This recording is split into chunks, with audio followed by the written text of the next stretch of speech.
taking us through your factory. We're at Hewang Industries. Yeah. Am I right? Yes. A packaging company. Yeah. I want to start with your production line. All right. I'm actually fascinated about the things that I've seen on the ground. Number one, the fact that you said all your raw materials are sourced locally, 100%, and that's right here in Ogun State. Can you please talk more about that? Yeah. Thank you. As I said, my name is Mark David, representing Hewang Printing and Packaging, FZE in Ogun Free Trade Zone. As based on the visit that you people have done, we have taken you around from production down to the finishing point. Regarding the raw materials, are all sourced locally from recycled materials, all in Nigeria. You mean papers are Yes. also recycled? I know about the Yeah. recycling of water Yeah. bottles. Yeah, So are you papers. saying paper also go through the same process? Same process. Even today, even if you have it, we can buy all your waste papers. Don't play with it. It's a hot cake in Nigerian market now. Wow. And it is not only us that are in demand of it, other packaging companies too. But anything that regarding waste paper, we really need it because it's helping us to recycle the materials. Wow. Yeah, for production. I'm amazed at the amount of opportunities that are available in Nigeria. So if we moved from that process where they put the big paper in Yeah, the machine, I think you call that rollings. That is the paper roll, rolling paper. Okay, We will now put it from the production department. okay, Then we'll corrugate it. okay. It will now run down to the dimensions. We'll partition it based on the sizes of our customers' requirements. Yes, you showed me. I was Yeah. surprised when you showed me the numbers. Yes, And the that. numbers and figure. And the paper type too is very important. Each client, you come, you tell us what you want. Is it water? Is it tiles? Is it biscuit? Is it bread? We will now produce exact quantity so that it can carry your load. Okay, you're Yeah. right. So because the quality of paper that you do for Yes. coaster biscuits, Yeah, because biscuits is light, it's light. is different from what you do for the Tiles. packaging for ceramic or Yes. tiles. Okay, Yeah. that's true. So- everything has specification, the numbers is what they impute. Yeah. So the machines are automatic, Yes. and it looks like there's a computer inside. That and computer is a monitor that you can input, and the data that you have inputted, Okay. it will prove to you that yes, they are working on that. Okay. Then the paper type too, the material, the thickness and the quality Okay. matters a lot. Okay. Because we cannot produce someone that is using it for ceramics. The carton that we are putting, maybe noodles. Biscuits and- When you palletize it, it will break or it will collapse when you are arranging it in your finished store. So if the papers are not in good, following the requirement of our clients, it will not be okay. Okay, so we moved from rolling. Yeah, to printing. Okay, that the next Yes. process was printing. The next process is where we cut it into sizes. What do you call that process? With that, remember, from production, No, the under production there are different corrugating aspects. department. There is Yeah, production. Yeah. Under production there is corrugating. where we palletize them based on the Palletize.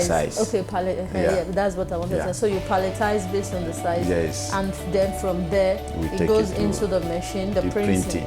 So and I saw at the printing part you have the normal CMYK colors. Yeah. So the paint goes in Yeah. and just prints like a DI Yeah. this thing. So it comes out just once. And I think there also I saw, is it stacker? Yeah. Again, that's automatic. It's It automatic. just arranges it according to the Base. numbers. Yeah. Then there's a place where one white rope is rolling, and looks like it's tying the packs together. What do Yeah. you call that process? That one, that place is a packaging. It's Okay. packaging. Okay, that's packaging. So from this printing site, Okay. is 4 colors, as you all said. Yeah. Then we now develop the nylon, the printing paper, that is the nylon, with the write-ups. Each write-ups like this will develop a nylon that it can, just like a stamp. Yeah, that's the printing Yes, process. yes, printing process. That's no, it's not nylon. They call it Like a film. Yeah, but our own, we call it printing nylon. Printing nylon. Because okay. we develop it, we put it on a nylon that we can wrap it around the mold. Okay. On top of the mold. So as the paper is coming, the mold, it will now be picking the colors. Yeah. So we arrange it based on the color, 4 color separations. As the paper is going, red will come, black will come. No, like I said, if you know about printing, you know it's the same way, 4 colors, CMYK, and the paper just speaks. So after that, I remember, okay, that's packaging, printing, packaging, stacking, then it goes into the warehouse. So now warehouse, I saw trailers parts. That area is very, very interesting to me. The trailer, some takes it straight to the client. And I can see you're producing for Indomie. You said you handle about 80% of their needs.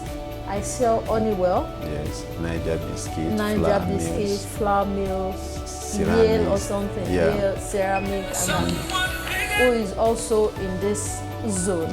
So there's a kind of end-to-end value chain. Now let's talk about haulage and logistics. Do you have trailers as a company that you're using, taking your goods to the marketplace, or you hire trailers? Definitely, most of the basic challenge we have here is the issue of the trailers. Okay. Because everything is expensive in this country, especially the road, the high price of fuel. Then it makes it slow down our work. Like now we have a lot of orders to produce. But as you can see, the place is too small. And you can see some machines, we just off it because we don't have place. If we produce, where are we going to get it? Wow. And you have orders? We have orders. And even now, as you can see, the loading base is also empty. Even the loaders are waiting because there is no trailers. So if these things hadn't been everything... So normally where those trailers are is your holding bay, and they are supposed to be full. Like if you're operating at full capacity, those trailers are supposed to be loading and once they come, you will not see anybody sitting idle. Wow, and you have about 300 staff presently. Yes. So it means you still have the capacity to expand. Yeah, and we worked even double shifts. Wow. Morning and night. Wow. So... But you are still operating under capacity. Yes. Despite all that you're doing. Yeah. Mike, can you tell me, you're new, but I wanted to know, if you can tell him from the other side, can we quantify the amount of investment that has been invested in Hewang in figures? Or we can get that from the manager when we leave here. Yeah. Approximately $200 million, $300 million investment that has been sunk here.